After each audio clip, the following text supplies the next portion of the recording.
요셉이 이끌려 애굽에 내려가매 바로의 신하 친위대장 애굽 사람 보디발이 그를 그리로 데려간 이스마엘 사람의 손에서 요셉을 산이라.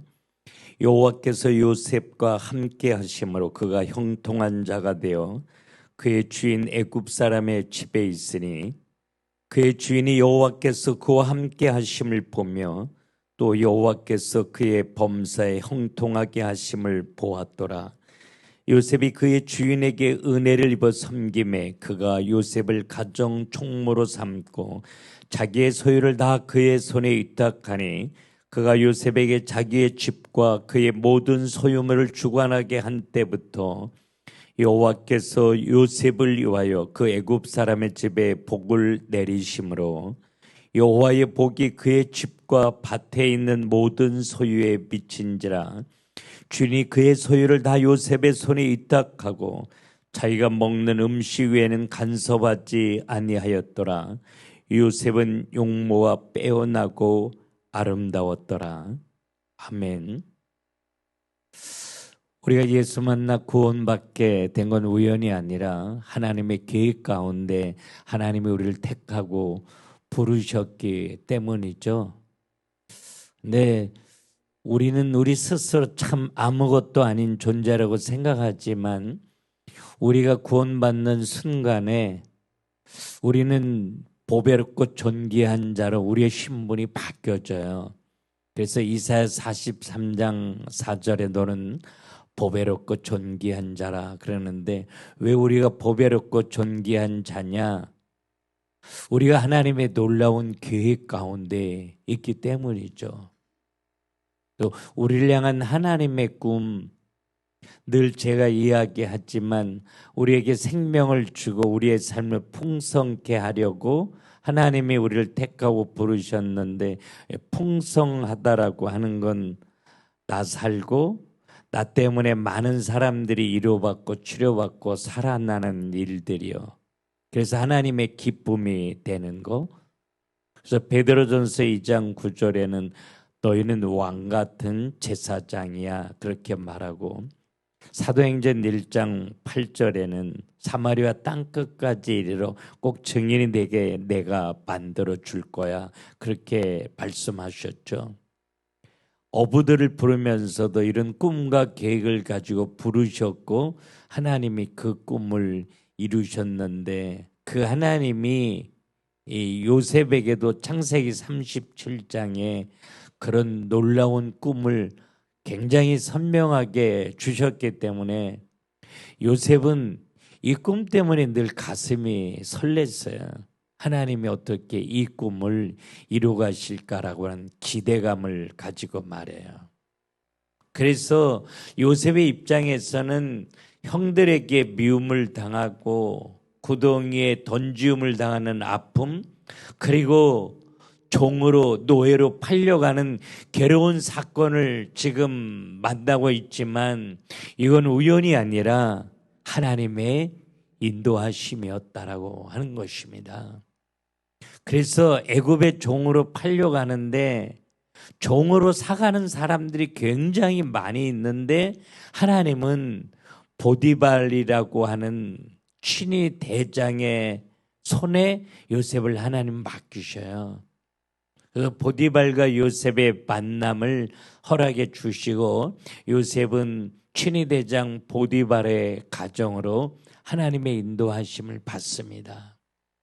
우연히 팔려가다 보니까 어쩌다가 보디발 집으로 간 것이 아니라 철저하게 하나님의 인도하심을 따라 지금 요셉은 가고 있다라고 하는 거죠.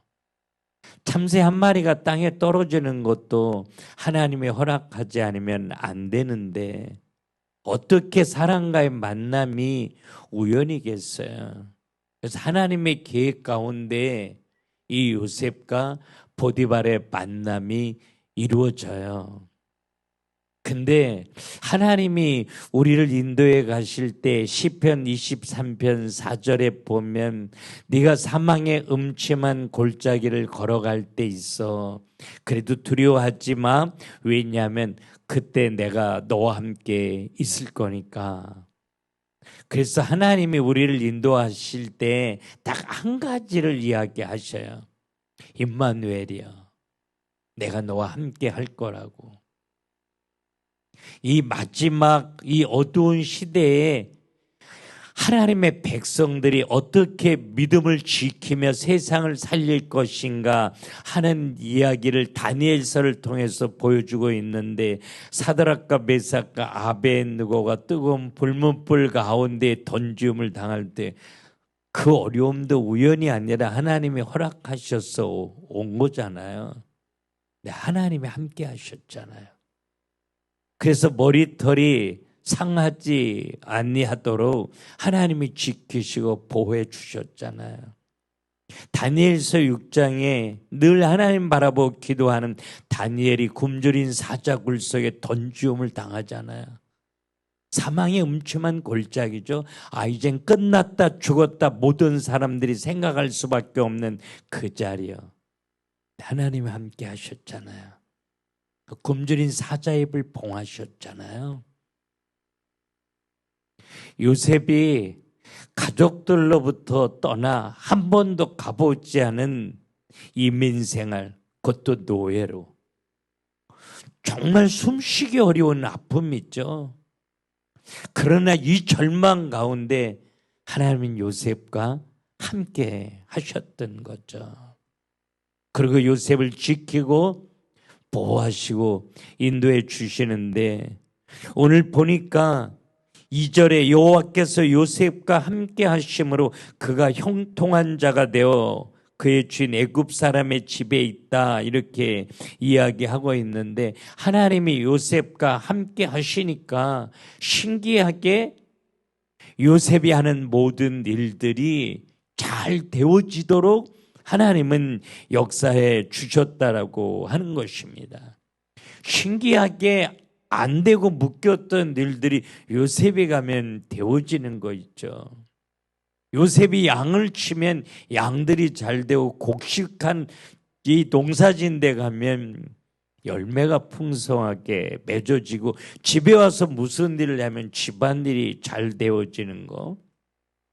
그래서 하나님이 요셉과 함께 계시기 때문에 요셉이 하는 모든 일들이 잘 되어진다라고 하는 사실을 보디발이 알게 돼요. 하나님을 알지 못하는 사람인데 신기하네, 놀랍네, 신기하고 놀랍네를 계속 이야기할 수밖에 없도록 하나님은 요셉의 삶 속에 역사해 주셨어요. 우리가 임마누엘을 축복으로 누리게 되면 하나님이 나와 함께 계셔서 내 삶 속에 능력으로 역사하셔서 나 살리고 나를 통해 분명히 무너진 이 땅 살리리라, 내 가정 살리고 교회 살리리라, 이런 하나님에 대한 확신을 가지고 하나님 바라며 기도할 때 우리에게도 정말 신기하고 놀랍은 일을 계속 반복할 수밖에 없도록 하나님은 일하셔요. 하나님 살아계시기 때문이죠. 하나님이 나와 함께 계시기 때문이죠. 하나님을 알지 못하는 보디발이 요셉과 함께 하시는 걸 보았고, 하나님이 함께 하셔서 능력으로 전능한 손으로 역사하셔서 축복해 주신다라고 하는 사실을 보디발로 하여금 하나님 알게 하셔요. 그렇게 하나님이 역사하시는 걸 요셉이 경험하면서 보디발을 오늘 하나님의 마음으로 섬겨요. 오늘 4절에 보니까 요셉이 그의 주인에게 은혜를 입어 섬김에라고 하는, 이 섬긴다라고 하는 단어가 샬라하라고 하는 단어인데 하나님을 섬길 때만 쓰는 단어예요. 하나님을 섬길 때 내 마음을 드리고 생명을 드리고 전심으로 하나님 섬길 때 쓰는 단어. 요셉이 종으로 팔려온 건 요셉이 원한 거 아니에요. 요셉이 원하는 자리는 이런 자리가 아니에요. 집에서 아버지의 사랑을 받고 형들의 사랑을 받으면서 좋은 옷 입고 편안하게 사는 게 요셉이 원하는 자리예요. 노예 신분으로 남의 나라에 끌려와서 말하는 자유, 먹는 자유, 입는 자를 다 잃어버리고 사는 거, 이거 내가 원하는 거 아니에요. 그런데 이 자리에 있게 하시니까 하나님 줄로 믿으니까 믿지 않는 보디발을 섬기는데 하나님을 섬기는 것처럼 섬겼다라고 하는 거죠. 하나님이 나와 함께 계시는 게 느껴지면 나를 힘들게 하는 사람, 괴롭게 하는 사람, 밀어내고 싶은 사람, 그 사람을 사랑하며 섬길 때 요셉이 보디발을 섬겼던 그 마음으로 섬기게 된다라고 하는 거죠. 여전히 내 기준에 맞지 않는 사람을 향해 판단하고 정죄하고 밀어내고 싶은 마음이 우리에게 있다라고 하면 그 사람은 인도의 확신이 없는 거예요. 그 불편한 사람 앞에 나를 세우신 이는 날 사랑하시는 하나님이니까요. 그 사람 앞에서 하나님이 나에게 하시고 싶은 게 있는 거죠. 오늘 보디발 가정에서 하나님이 요셉을 얼마나 사랑하시는지, 어떻게 역사하시는지 경험하게 하시고 간증하게 하셨던 그 하나님이 나를 내가 원하지 않는 불편한 자리, 정말 숨쉬기조차 어려운 이 사망의 음침한 골짜기에 나를 세워놓으시고 하나님이 나를 얼마나 많이 사랑하시는지, 하나님이 나를 얼마나 놀라운 사랑으로 살피시고 인도하시고 역사하시는지 나로 하여금 알게 하시고 많은 사람들이 보게 하시는데 난 싫은 거예요. 원망하고 불평하는 거죠. 요셉은 그렇게 하지 않았다고 하는 거예요. 왜? 하나님을 아니까. 그래서 하나님의 마음으로 보디발을 섬기는데 그때에 하나님이 보디발 삶 속에 역사하셔서 20살도 안 된 이 어린 요셉, 노예로 사가지고 온 이 요셉에게 친위대장 이 보디발 가정에 엄청나게 커다란 경제를 그 손에 맡겨버려요. 하나님의 손에 준비되어졌던 결론이에요. 그래서 요셉에게 보디발 가정의 경제를 운용하면서 세계를 살릴 경제를 운용할 준비를 하나님은 하시고 싶으셨던 거죠. 그래서 오늘 4절에 보니까 그가 요셉을 가정 총무로 삼고 자기의 소유를 다 그의 손에 위탁하니까 요셉에게 자기의 집과 모든 소유물을 주관하게 한 때부터 하나님은 요셉을 위하여 애굽 사람의 집에 복을 내리셨다, 이렇게 이야기해요. 하나님이 나 때문에 내 가정을 축복하시고, 나 때문에 내 교회를 축복하시고, 나 때문에 우리 그룹을 축복해 주시는 증거가 우리 손안에 있기를 하나님이 원하셔요. 하나님은 그렇게 하고 싶어 하셔요. 아니, 하실 수 있는 능력이 그 손에 있으시다고요.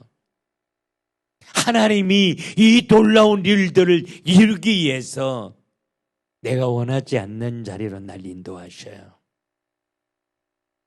누가복음 8장 22절에 하루 종일 사역을 하고 저녁에 예수님이 제자들에게 우리 배 타고 건너가자.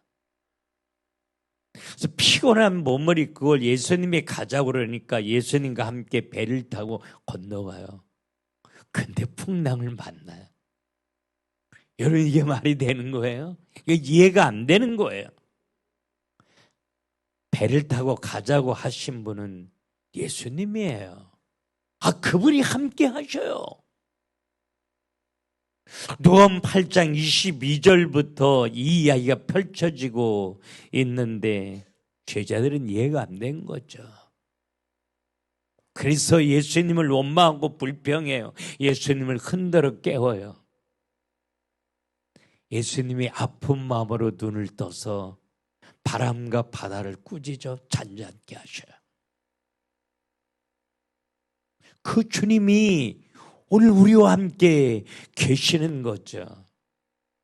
내가 만난 풍랑을 잔잔케 해주시는 능력이 그 손안에 있는 게 믿어진다면, 그 하나님이 신뢰되어진다면 내가 아무것도 할 수 없게 그분이 능력으로 역사하시리라. 그 하나님을 바라보고 예수님을 기도해봐라. 하나님이 하시리라. 요셉은 이 복음이 붙들린 거예요. 그리고 요셉을 위해서 하나님은 보디발 가정을 놀랍게 축복해 주시게 되는데, 여호와의 복이 그의 집과 밭에 있는 모든 소유에 미친지라, 그렇게 이야기하고 있습니다. 하나님은 늘 나 중심으로 일하시죠. 나 때문에 내 가정을 축복해 주시기를 원하셔요. 주 예수를 믿으라, 그리하면 너와 내 집이 구원을 얻으리라 그러셨잖아요. 믿음에 연약한 내 남편 때문에 가정의 아픔을 만나는 것이 아니라, 아직은 분명한 복음을 붙잡고 하나님을 바라보지 못하는 연약한 나 자신 때문에 우리 가정과 교회 풍랑이 있는 줄로 믿고, 하나님 날 새롭게 하옵소서. 임마누엘의 축복으로 누려지게 하옵소서. 내 삶 속에 십자가 사랑으로 역사하시고 내 걸음을 인도하시는 하나님 바라보며 인도의 확신을 가지고 하나님 노래하며 살게 하옵소서. 그래서 오늘도 나와 함께 계셔서 나에게 꿈을 가지고 역사하시는 하나님을 경험하며 신기하고 놀랍다고 고백하며 살아갈 수 있도록 하나님 내 눈을 열으시옵소서. 나에게 더 큰 믿음의 은사로 덧입혀 주시옵소서. 오늘 요셉이 만난 이 아픔, 이 절망은 우연히 온 게 아니었습니다. 하나님의 계획이었고 하나님의 사랑이었어요. 하나님의 인도하심이었습니다.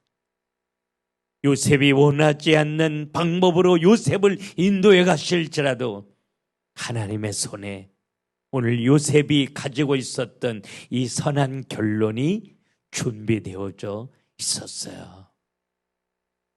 그 하나님이 나를 향한 멋진 결론을 준비해 가지시고 오늘도 내 걸음을 인도해 가시는 줄로 믿고, 하나님 딴 거 바라보지 말고 오직 나에게 꿈을 가지고 날 택하고 부르시고 오늘 나와 함께 계셔 내 걸음을 인도하시는 살아계신 예수, 날 사랑하시는 예수, 내가 아무것도 할 수 없을 때 능력으로 역사하시는 예수 바라보며 승리하게 하여 주옵소서. 요셉처럼 하나님 경험하고 간증하게 하옵소서.